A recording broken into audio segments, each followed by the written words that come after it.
Aniq bilaman, bu taomni hali tayyorlab ko'rmagansiz.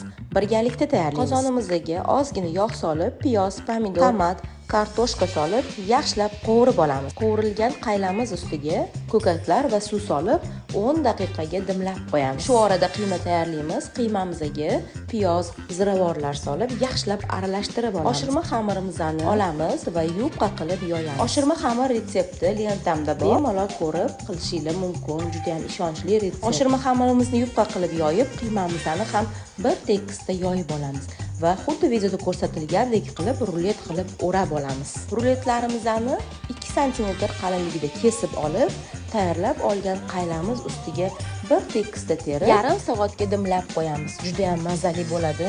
Hali vaqtingiz bor, bemalol kechki taomga pishirib ko'rishingiz mumkin. Mazasiga gap yo'q. Yoqimli ishtaha. Videoni yaqinlaringizga yuborib, like bosishni unutmanglar.